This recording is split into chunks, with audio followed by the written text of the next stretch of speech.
Well, books turn into movies. It's a common tale in this particular atmosphere. But there was an author named V.C. Andrews who ended up writing a series of books with very guiding style titles: Flowers in the Attic, Petals of the Wind, If There Be Thorns, Seeds of Yesterday, and Garden of Shadows. Now, if this was Talk, I'm sure a very conceptual jazz style psychedelic album would be an inspiration off of one of these particular titles, if such thing existed. But then again, The Colors of Spring and Spirits of Eden, two of their later albums being prime examples, are put forward of such very spiritual titles for an album. But then again, I digress right then and there. And I do like listening to Talk. But this particular movie, now, a long time ago, I actually did do a review on this film. It was during my starting times when this channel was setting up. I was using this particular camera. I had a little tripod that I screwed it right on. I didn't necessarily have a setup. I was just sitting right here at the computer and just recording right then and there in front of it with a little more hair on my head and a little skinnier, less fatter. And didn't necessarily have any notes or any particular transcript, nor a setup like this, where I could show more of a personality. But for this case of this movie, talking about it once again and rewatching it, just because I had a bit of an epiphany from a particular trip I had, and the name Flowers in the Attic just came to mind for some reason. Why? I don't know, because I remember seeing this movie. Now, there was a Lifetime series based off of the books turned into their own adaptation. But in those adaptations on Lifetime free television films, incest was played to a degree, unlike this one where it wasn't the case. But I digress. Now, what is this movie all about? Oh joy. So you got the four children. You got Chris, Kathy, and the two twins, Corey and Carrie Dollarganger. Now, along with their darling, beloved mother. Now, after the sudden passing of the father who got into an accident, the family is left homeless and broke, and they have nowhere else to go but to return to the mom's, family.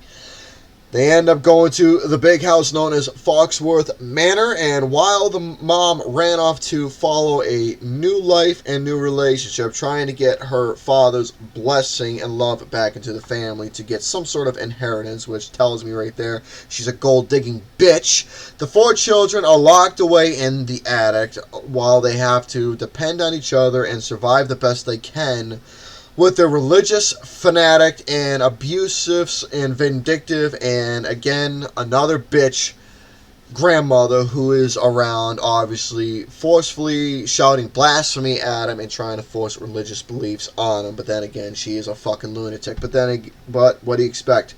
It's Louise Fletcher, and no disrespect against her at all, because she is a phenomenal actress. She knows how to play a bad guy in a movie, and obviously her portraying as Olivia Foxworth, that performance alone was sinful enough where you believed what you saw, and Fletcher knows how to play a fucking villain, and obviously she did a job.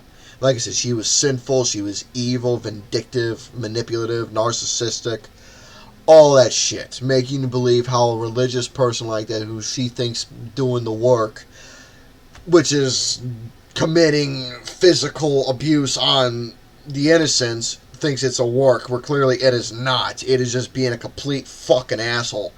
And obviously with her treating her own kid like that, the mom like that, and everything, well, you saw what happened to her, of what transpires if you disobey the mother's words and everything. So, continuing on with this particular movie, what else can I say? The film was there. It portrayed off of the books in a interesting manner. They go through 3 years literally living in this attic, relying on each other just to depend and get through their whole fucking day and night, trying to get food, survive, and all that. But then again, what does the mom do? She just goes off. She finds a new fucking fella. She tries to get in good graces with her father. All for what? This.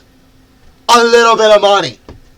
A little bit of money goes a long way, because once you start getting something that you think that you would provide for your family, clearly you're just doing nothing more but thinking about yourself and the future for yourself and forgetting about the loved ones that you had and you built a life with, the happy memories, all of a sudden fade because you got with a new handsome looking guy who obviously had no awareness about any of it whatsoever, because she wanted to come off as this charming fucking woman who obviously came from a very wealthy background and wanted to, well, build a new life, and clearly lied to the fucking group. I kind of feel sorry for him a little bit. Why? Because he didn't know that she had kids. If she was a little more honest and truthful, then maybe there could have been a little more something special. But no, she was a lying bitch. All because of what? For fucking money. Gold digger. Gold digger up the ass. Watching this movie again, I mean, it just... I remember I was saying I was bored. I'm just pissed. I get pissed watching it. Because these poor fucking kids... They're literally just trying to get through all this bullshit, dealing with abuse that they do not deserve whatsoever. And then all of a sudden the mom keeps coming back up to the attic into the room telling them, oh, everything's going well. I mean, I got my father's blessing. He loves me again, and I promise you all that we're gonna be a happy family again. We're gonna love and have a new life, and my mom is gonna love me all over again. Blah blah blah blah blah.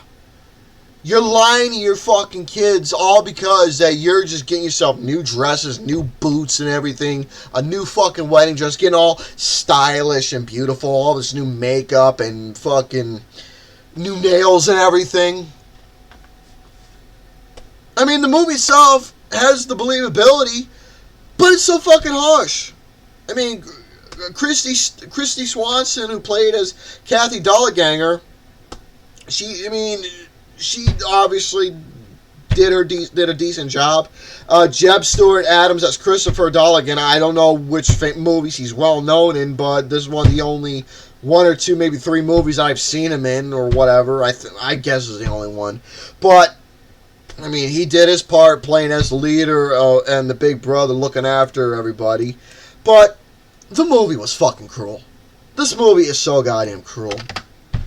And again, like I said, Louise Fletcher, she did her part playing as Olivia Foxworth, and she did her role, and obviously you see what transpired in the film. She knows how to buy into giving you the heat when you watch a film. I mean, towards the end of the movie, when the kids got some sort of revenge later on, after all the bullshit they dealt with, whether it was, getting hit or hair being cut off or fed bad food or not getting fed at all, they finally get their revenge. I mean, the movies was just really pissed me off because these poor kids didn't deserve any of this. They didn't deserve any of it because their mom later on ended up becoming exactly what she was. A gold digger. She became a gold digger. Didn't care anything about her father's blessing or anything or whatever. She just wanted the money. Use that money, get a new fucking marriage, and once the wedding actually happened, you see what happens. And again, another thing to say about this film is that what goes around comes around. Is the ending satisfying? Sort of, I guess. I don't know. But it continues on, obviously, because then again, you get Petals on the Wind, where it continues, where that book, separating from the movie for a second, that book shows their escape and trying to rebuild society. Then, obviously, and if There Be Thorns, Seeds of Yesterday, and Gardens of Shadows, obviously, they're all obviously getting older and trying to create their new life. And yes, I've read the fucking books. That's why I kind of know this stuff. And I did read this one, too. I mean, with the book, it was one thing, but obviously watching the movie itself is another. Christ. I don't remember. I think I gave this like a generous rating back then. I don't fucking remember. But Flowers in the Attic, to sum up my thoughts about this film once again, it's cruel.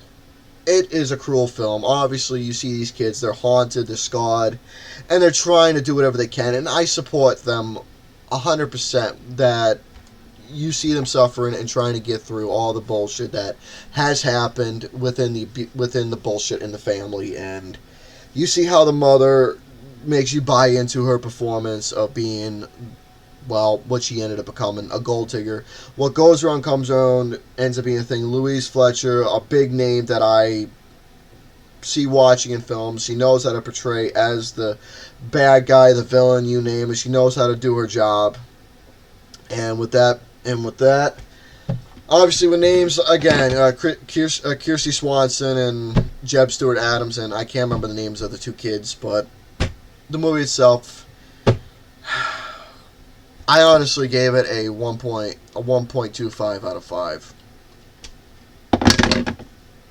I refixed my rating for this film, and it's one of those movies where I'm not even going to bother going back and just watching again, because it just pissed me off. It pissed me off. But like I said, you buy into a performance of what Louise Fletcher was able to do, but at the same time, though, just lies and conspiracies and just bullshit that is put upon innocent people that didn't even deserve it. But yeah, Flowers in the Attic, that's my talk about this particular movie. And with that being said, folks, if you've seen it, let me know down below your thoughts about it, if you've seen it or if you've read it or whatnot or whatever. With that being said, folks, ciao for now.